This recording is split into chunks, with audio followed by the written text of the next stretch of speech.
Kate Osborne, do you carry cash much? I do. I mean, I think like most people, I don't use it as often as I used to. But yes, I like to have cash in my pocket, and I do use it when I can. I think the problem is a lot of places don't accept cash now. We're going to Kate Osborne, I'm sure you do sympathise with this idea. Obviously, I'm sure you do as well, of keeping cash. But is it going to be possible? I certainly hope so. I mean, I personally believe that it should be a fundamental right to be able to use cash as a legal tender. It should be accepted by retailers, etc. And it causes problems. I mean, it has highlighted in your clip there. It does impact on people who have less money available in terms of budgeting. You go out with £10 or £20, you know how much you've got to spend, and you can't or you don't go over. And also, we have to think about people that are digitally excluded. We saw this through the pandemic. People that don't have access to smartphones, people that don't have access to the internet in terms of managing their money. And the other area where this impacts massively is around the older generation. Sure, where it's a generational thing. They're not used to using phones, they're not used to using cards. Okay. And you know, cash is necessary for them. Do you think it should be mandated on companies? I'm talking about some big companies like restaurant chains and things like that, tell you at the door, we're not interested in cash. So I think it depends on the nature of the business and the size of the transaction. I think if we're talking about hundreds or thousands of pounds in a transaction, then there may be good reasons why it needs to go through the banking system.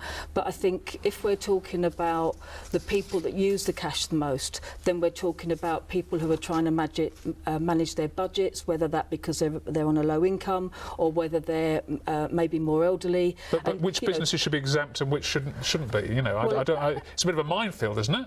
So I'm not saying any particular business. I'm saying that maybe we need to look at the size of the transaction. But actually, I think it's about choice. I think it's about being able to make that choice for yourself, whether or not you want to make that transaction with a card or cash. Kate Osborne, this reset, what should it be if it's going to help those companies? If it's just tinkering, it's not going to do that much, is it? So, you know, first of all, we are where we are. We're not going back in. The country voted to leave the EU, and that's what we've done. What we need to do, as has been said, is to remove the red tape and make it easier for businesses.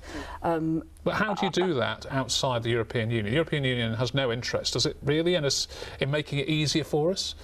Well, we can make it easier because we need to look at the regulatory barriers that are stopping growth within our country, to take away all the red tape and make it easier. I'm hearing from businesses, from big companies like AMP Tyne, from smaller businesses. I received email just today from a business in my constituency saying that it's causing them big problems. And you know, Reset is looking at our relationship within the EU and making sure that those barriers are removed. Well, I think we have to work with our European partners to make sure that we're getting the best deal for the UK. But no to the single market. I mean, the government says it won't rejoin those. Is that right? Well, that's what they're saying, and so yeah, you know, you're happy with that? Well, that's the direction that we're going in. So.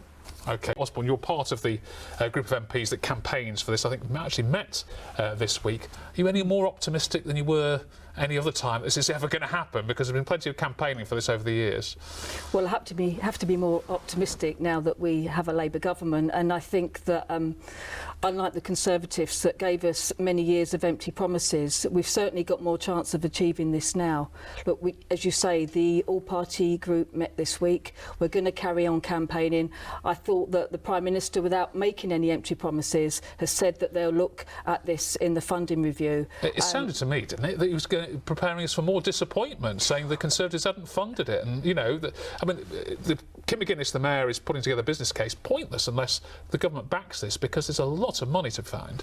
Well, it's true that we've had years of underfunding, but look, the Prime Minister isn't going to stand at the dispatch box in Prime Minister's questions and give a commitment to a project like the Leamside Line. I want to see the Leamside Line back up and running. It runs through Follansby Park in Gateshead, part of my constituency, and it would improve our transport in the region. It would give more opportunity to people. Kate Osborne, actually, I mean, Leamside Line, many hundreds of millions of pounds. Isn't something like a big ticket item like that, which sounds great, actually going to distract you from the basics, which is more people use buses than trains, and actually you could do so much more good by investing in those? And I agree, this isn't a one or other Well, you can only spend argument. each pound once, can't you? Look, we've had many years of underfunding in our transport and infrastructure in the North East. I'm the chair of the North East All-Party Parliamentary Group, and the number one thing that's raised by all MPs across the political parties, both in this Parliament and the previous Parliament, has been around transport. We're desperately in need of a better bus service. Yes, we want the Leamside Line reopened, but we've got bus services. I'm regularly writing to bus companies to ask them why they're taking bus services off and to fill gaps of where there aren't services. As your piece a couple of weeks ago showed, it takes far too long to get across our region